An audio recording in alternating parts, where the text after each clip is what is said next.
Mariupol.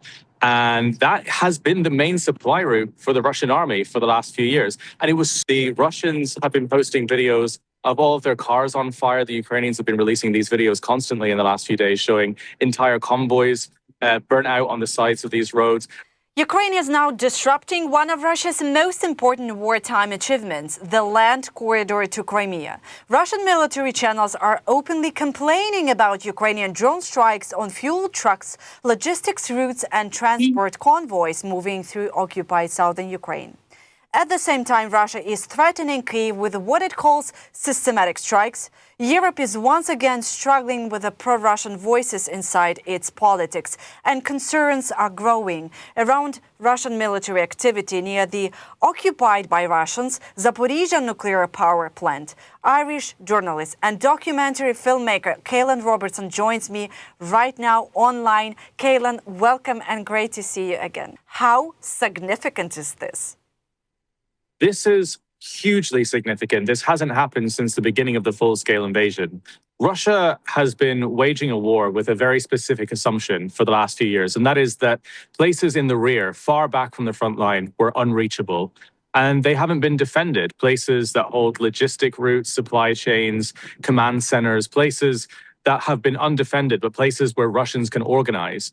And for the first time, and it started with these long-range strikes, these places are being hit. Russia doesn't have the air defense systems to be able to protect them. All across Russia, the front line is huge, the country is huge, and they're focused anyway around protecting Putin's palaces and Moscow. So this is a problem that Russia cannot stop. But it's very, very, very specific what's been happening recently. There's a highway that connects Rostov-on-Don to Crimea and Kherson. It goes all the way through occupied territory, Mariupol. And that has been the main supply route for the Russian army for the last few years. And it was so open that there are videos of regular everyday holidaymakers, of Russians, going down that highway to take holidays in Crimea, literally up until last summer, posting videos of this highway because it was completely open and clear, this massive open road. So right now it's closed for roadworks. Ukrainians have decided to close that road. I mean, it's their road. They can do whatever they like with it. The Russians have been posting videos of all of their cars on fire. The Ukrainians have been releasing these videos constantly in the last few days, showing entire convoys burnt out on the sides of these roads. And this is absolutely critical because Russian drone units have been taken out systematically recently in Oleshki, which is a village south of the river in Kherson in occupied territories. There was multiple drone positions and units taken out in the last week. The Ukrainians posted a video of this.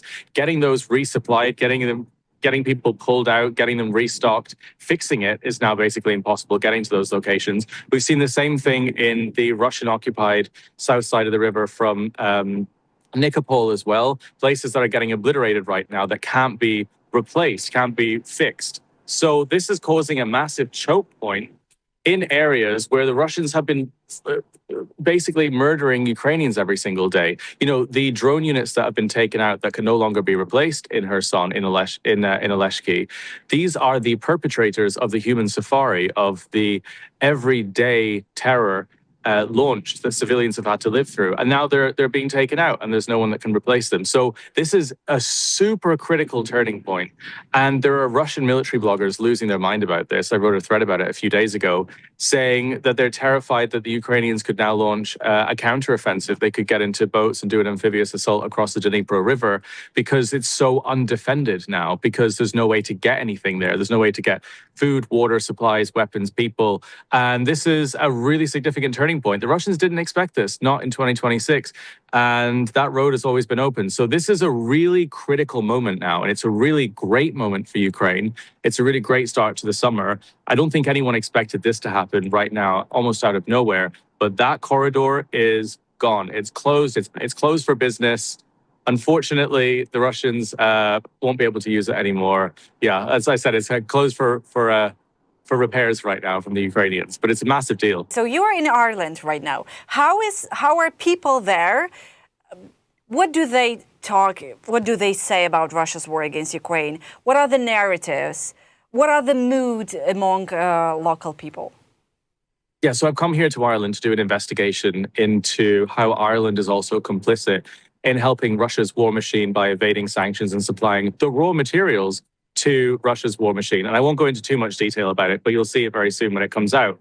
But there's a very strange attitude in Ireland towards Ukraine. In one way, it's very hospitable.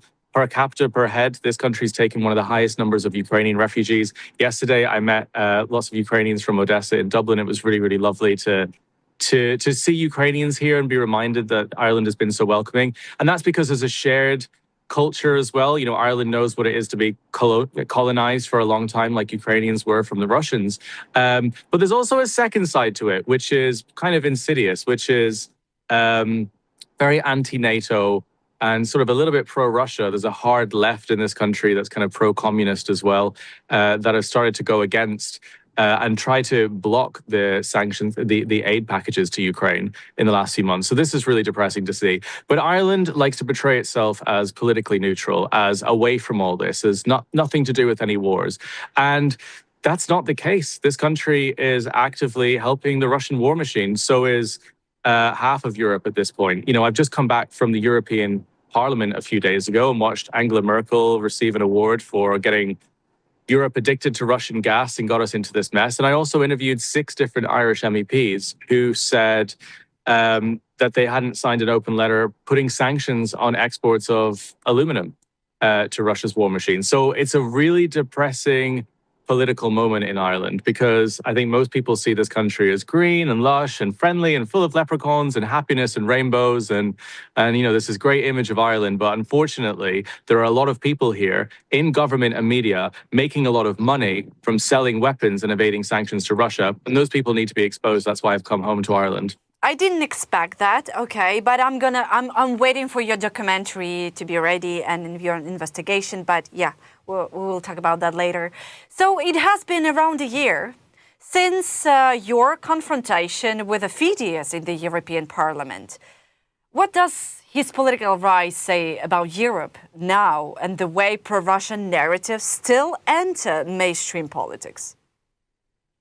Well, nothing has changed in the European Parliament since I confronted Fides. Again, this is the Cyprus MEP who had been retweeted by Elon Musk every day, putting out constant disinformation about Ukraine, saying that the abducted children that Russia stole were happier in Russia, voting against the idea that they should be returned, who had been saying that because they speak Russian in occupied territories of Ukraine, that somehow means it's Russia. The absolute pits of the earth, worst kind of Russian disinformation. I confronted him a year ago this week.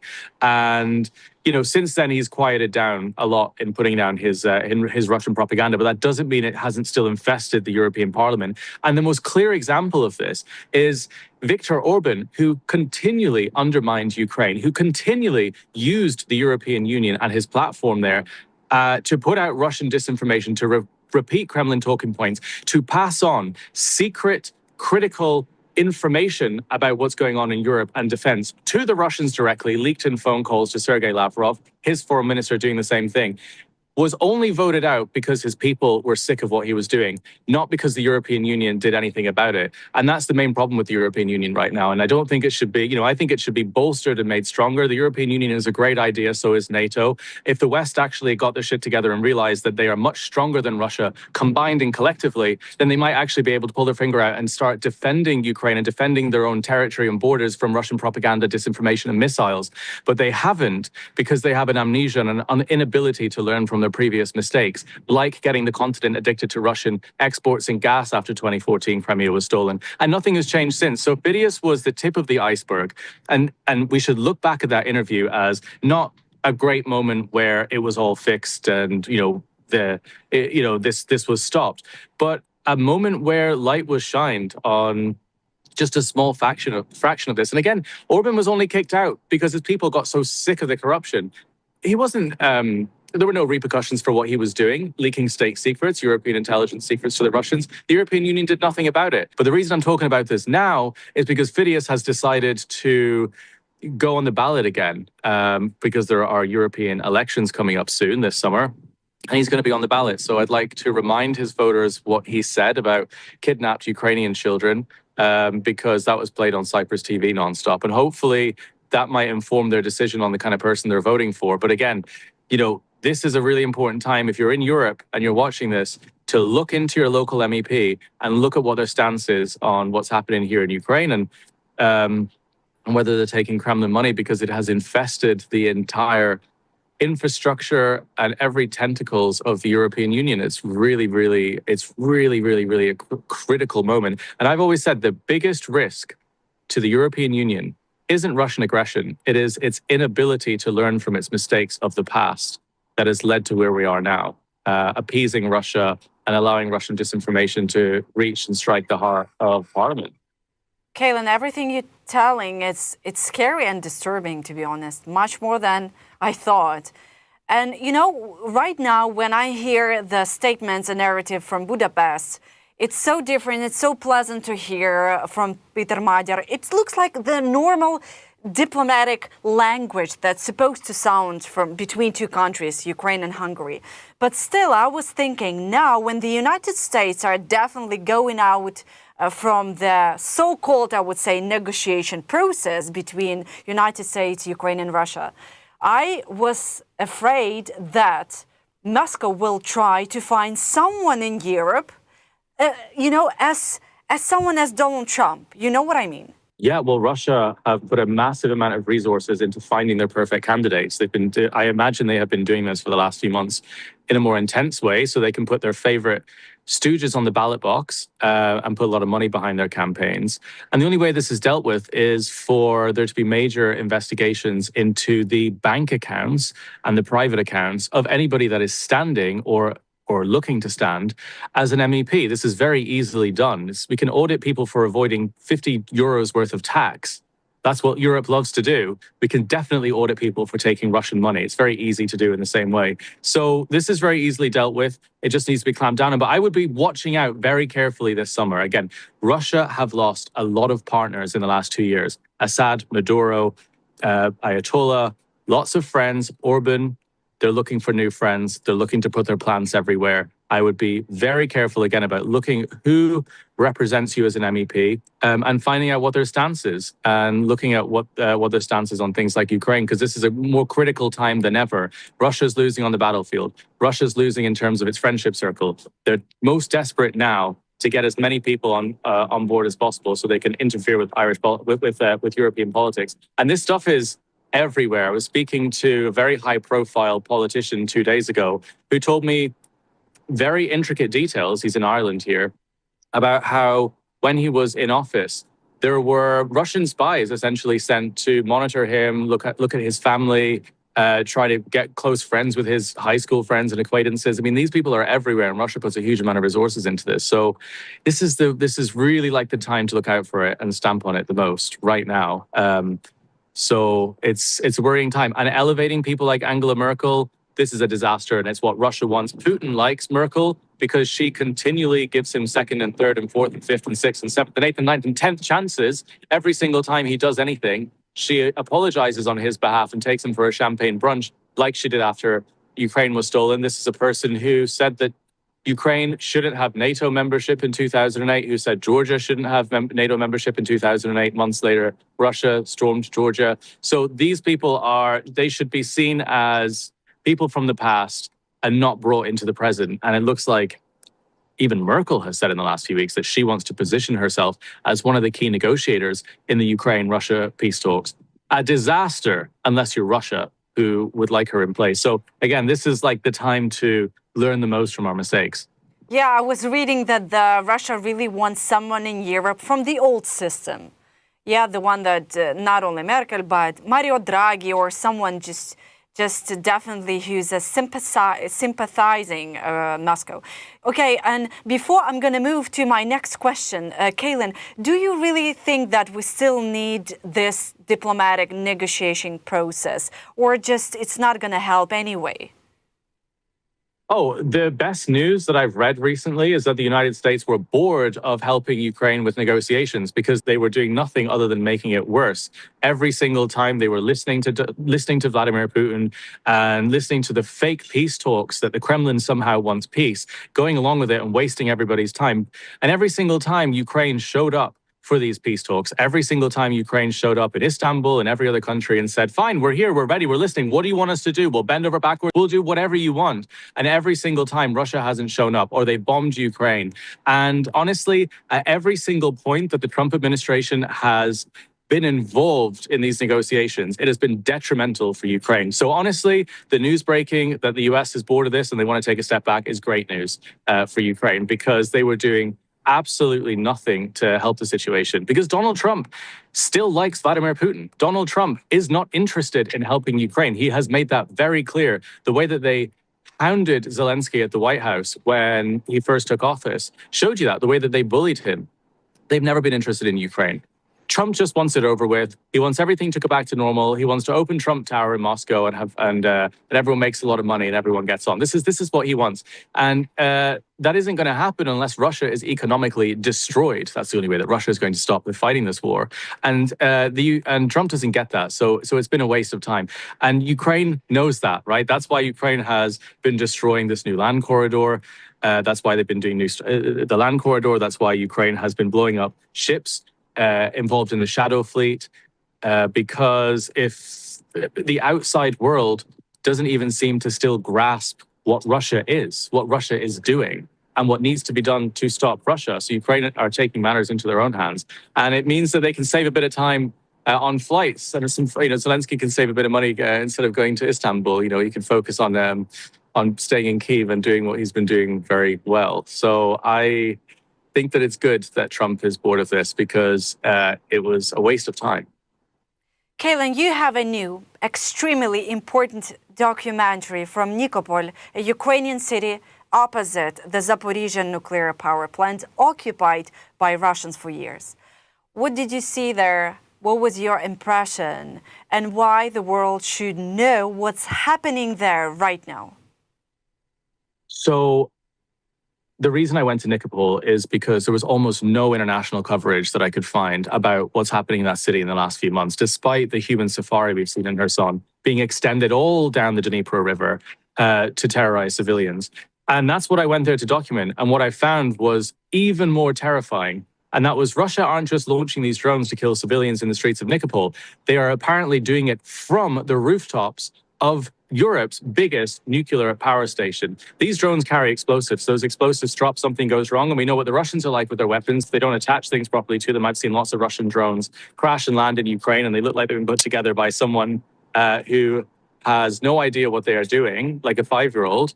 And so these things are incredibly volatile. Something like that drops anywhere near a nuclear reactor, you could have radiation spillage, you could have so many issues that affect not just Ukraine, but the planet. So I started deep diving and investigating this, and then found so many historical things that have happened throughout the last few years. The Russians blew the Novakahova Dam. That means that the water levels drop for the reservoir. That means it's much harder to keep the reactors cool, and there's 6 of them. The Russians have been torturing and interrogating the Ukrainian scientists that stayed at the power station to try and keep it running, which means that they're not in optimal working conditions. There are so many factors that mean that that power station is now on edge and far more volatile and risky. And even though it's in a dormant phase, that doesn't mean that the reactors aren't still operating. They still have, there's still nuclear radiation inside of them. And so this puts the entire planet at risk. And I made this film and showed this and investigated this because I said, even if you don't care about Ukraine, even if your moral compass is broken, it doesn't matter. This affects you. If Russia continues to make these mistakes, if these generators die that are keeping the reactors going cool, if the drones crash that they are taking off from the rooftops, crash into the power station, nuclear radiation knows no borders.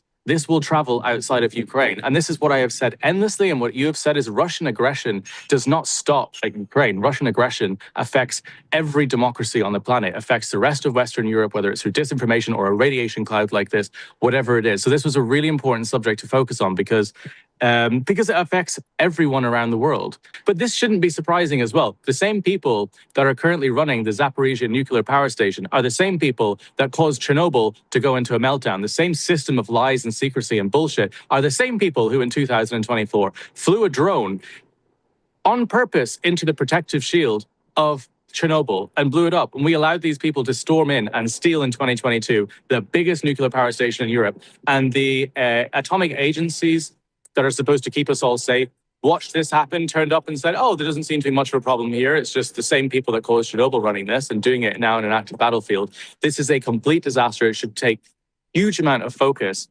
And when we talk about sanctions on Russia, when we talk about isolating Russia on the world stage, the reason they should be put on all these sanctions lists is because they are putting every country in Europe in danger. And it's why it's why it's such an important thing to focus on. But it's absolutely, it was shocking seeing it, honestly, being able to travel down to Nikopol, look across the river, see the smoke rising, and realize that the Russians they have now turned one of the most dangerous things on Earth, radiation, we saw this with Fukushima as well, into a war zone where they are hiding weapons, where they are launching drones from the roof. This is unprecedented. It's evil.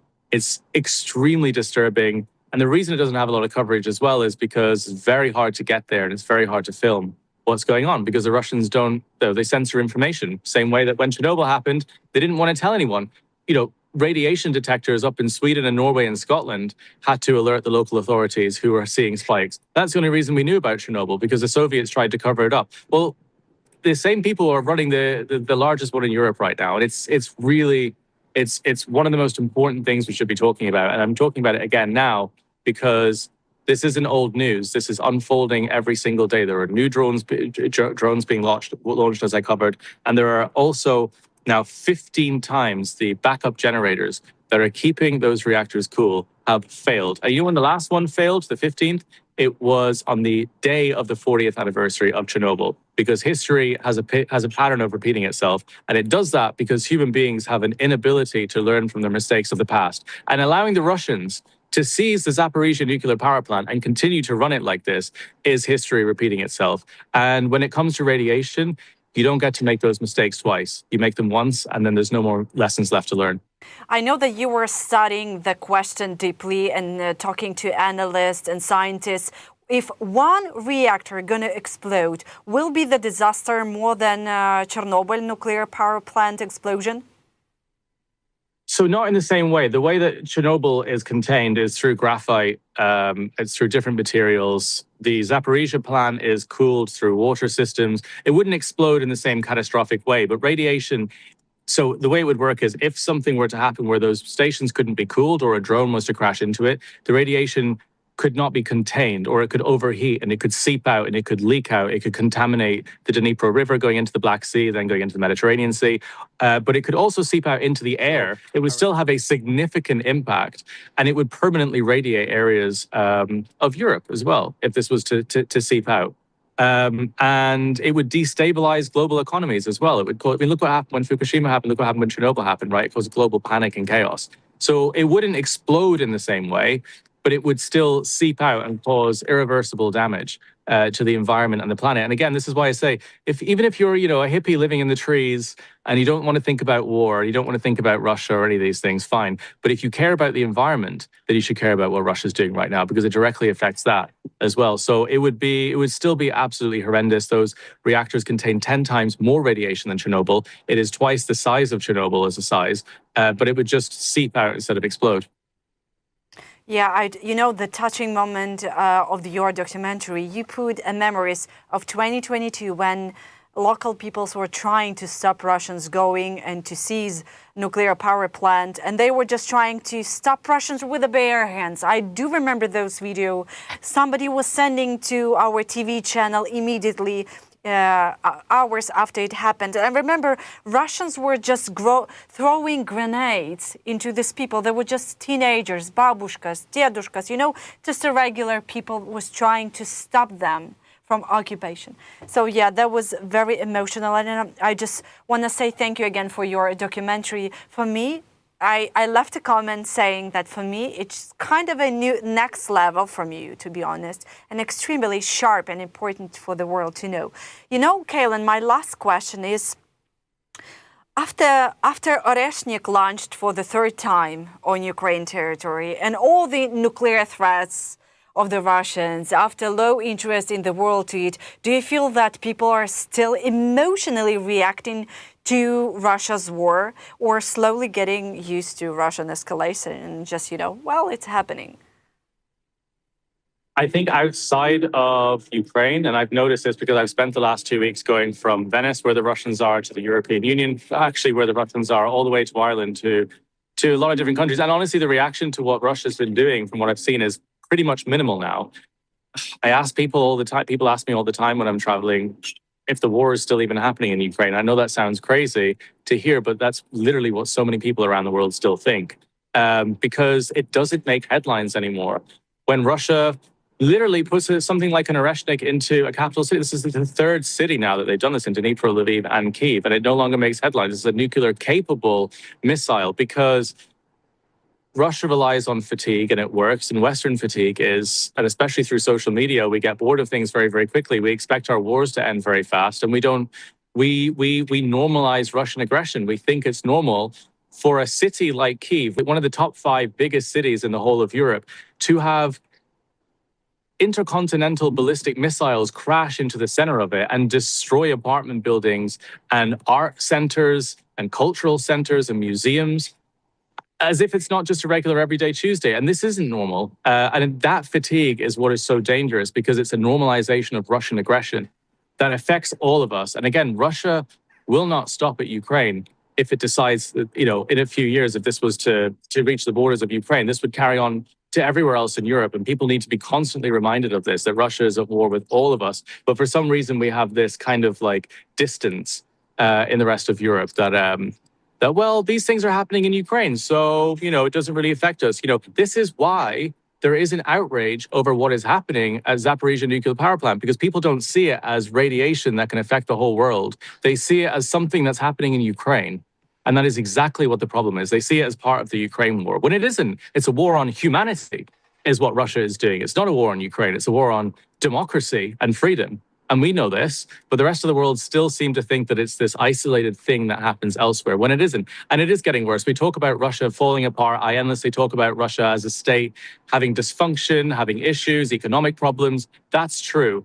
But that doesn't also mean that they're not unleashing this nightmare every single day. That's an affront to every single value that the rest of the democratic world holds. So, well, yeah, Caolan, I think it's true that we have to not focus mostly on indifference of other people to this war, but just what we can do about that and what our next step could be of Ukraine. So thank you so much for your time. It was a pleasure to listen to you. I'm waiting for the next documentaries you're going to do. At this stage, thank you so much. And please come back to Kyiv. I'm waiting for you.